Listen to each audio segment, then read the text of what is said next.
Miss হবে না আপনার পছন্দের টিভি শো, দেখুন জি।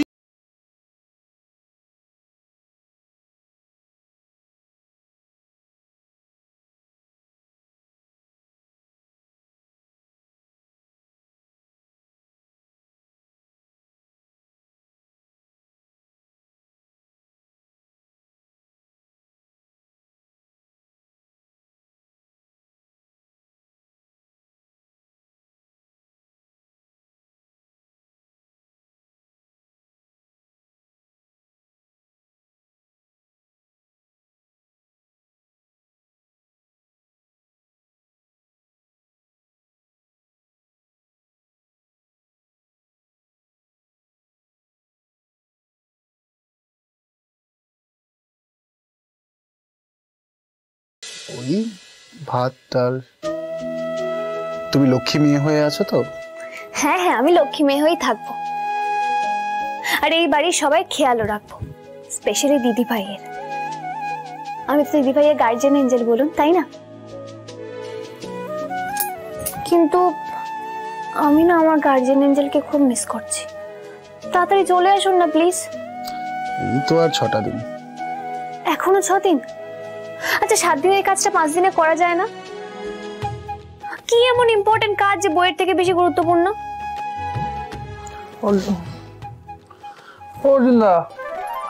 ঘুমোয়নি? আরে ঘুমিয়ে পড়ো, কাল ভোরবেলা তো বেরোতে হবে তো আবার। এই তুই চুপ করে শো তো, ঘুমা। ওস্তাদ তুমি চালিয়ে যাও। চুপ চুপ।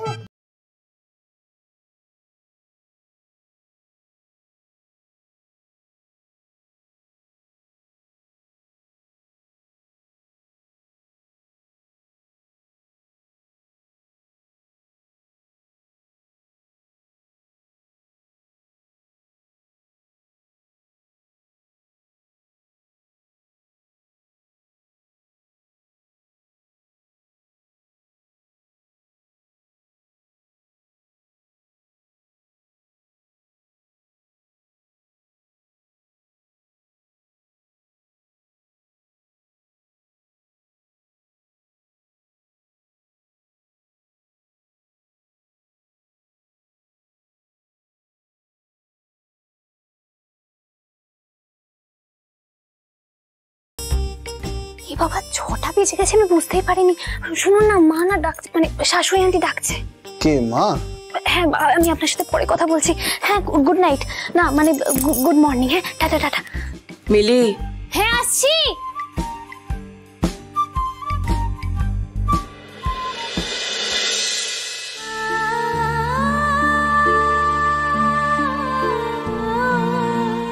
একটা জিনিস আনতে যেতে হবে, একা যাব তাই ভাবলাম তোমায় নিয়ে যাই।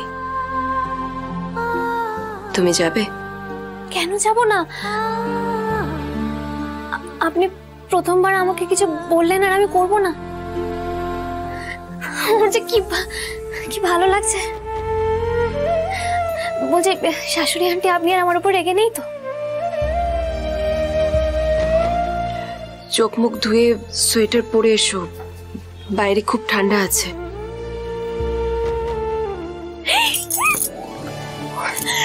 Thank you God, thank you. তাড়াতাড়ি চেঞ্জ করে নি।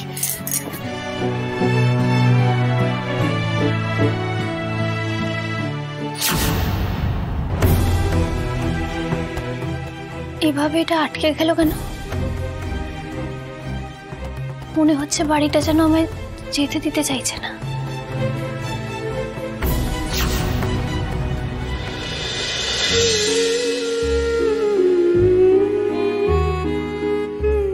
আমরা কোথায় যাচ্ছি আন্টি?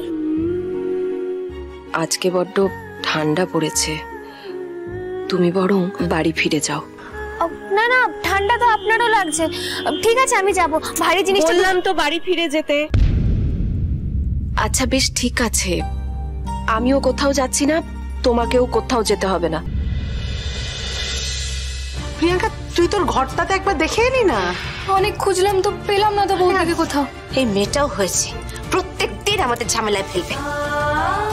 আরে এই তো তুই চলে এসেছিস, আর সকাল থেকে তো মিলিকে পাচ্ছি না, তুইও বাড়িতে নেই। ভাবলাম মিলি হয়তো তোর সাথেই কোথাও গেছে, কিন্তু এখন মা বলছি আমি বাড়ির ছাদে দেখে এলাম, বাড়ির পিছনটাও দেখে এসেছি।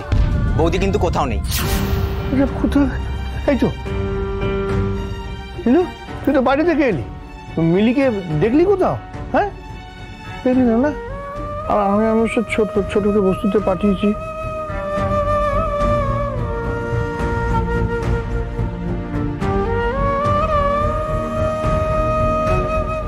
আরে নীলু,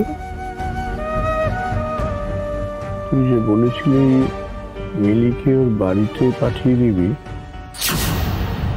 তুই কিছু করেছিস?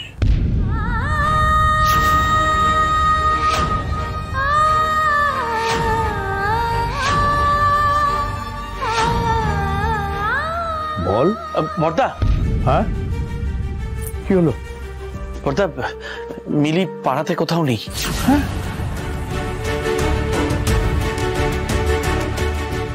কেন বেরোলাম আমি মিলিকে নিয়ে? কেন আর একটু আগে বাড়ি ফেরার কথাটা আমার মাথায় এলো না? তাহলেই তো আর ওই অবিনাশ সিনহার মুখোমুখি হতাম না। কেন যে ওর ফাঁদে আমি পা দিলাম?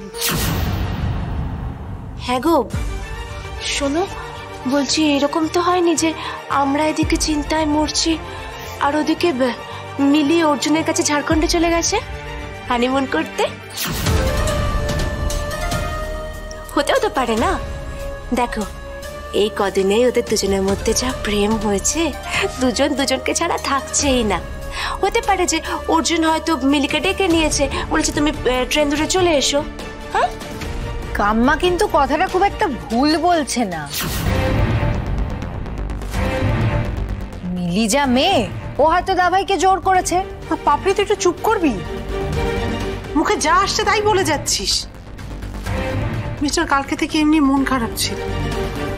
তাছাড়া মেয়েটা একটু ছেলে মানুষ, অবুঝ, তবে এত বড় হঠকারী সিদ্ধান্ত কখনো নেবে না। আরে বাবা, সেরকম কিছু হলে তো জানা যেত। অর্জুন তো বাড়িতে ফোন করতো নাকি? উফ, তখন থেকে তোমরা জল্পনা করেই যাচ্ছ, কেউ তো আসল কাজটাই করলে না। আরে বাবা, বৌদিকে একটা ফোন করো না। ও হ্যাঁ, সেই কথাটাই তো একদম মাথায় আসেনি। দাদা দাদা আপনি একটা ফোন করুন না, ফোন করে দেখুন না। হ্যাঁ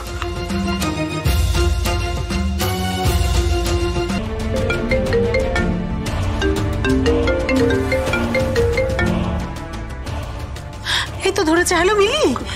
আরে মিলি, তুমি না বলে কোথায় চলে গেলে বলো তো? মিলি আমার কাছে, মানে